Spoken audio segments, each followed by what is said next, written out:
हो, तुझ्या घरी माहिती होतं? माझ्याही माहिती होतं आणि त्यांच्याही माहिती होतं. फक्त शिंदे गटामध्ये प्रवेश केला, शिवसेना शिंदे गटामध्ये प्रवेश केला आणि त्यानंतर मात्र हे सगळं एकूणच वातावरण बोलण्याचं असेल किंवा वागण्याचं असेल बदललं. म्हणजे आता त्यांनी मला काय बोलले थोडक्यात, की तू आहे ना, आणि त्याचे वडील पण बोलले मला, वैजनाथ वाघमारे, लग्न हे कधी पण लेवलच्या व्यक्तीसोबत करावं.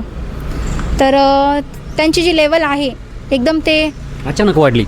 नाही, मला असं अचानक नाही वाढली, ते जन्मताच बोलतात ना एकदम सोन्याच्या वस्तू घेऊन हे झालते असं म्हणायचं आहे मला.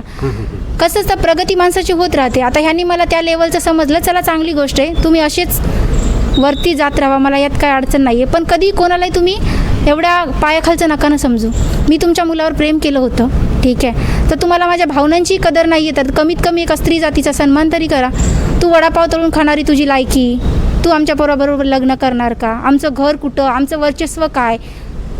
एकनाथ शिंदे साहेब आमच्या सोबत राहतात, फोनवर राहतात, मग ह्या गोष्टी ते लग्नाला येतील उद्या, मग तू लग्न जर करशील साध्या ह्याच्यात तर कसं चालणार? कमीत कमी 10 लाख रुपये तरी लग्नाला. आता सर मला सांगा, मी कुठून आणणार 10 लाख रुपये? मग ही गोष्ट त्यांनी मला आधीच सांगावी ना.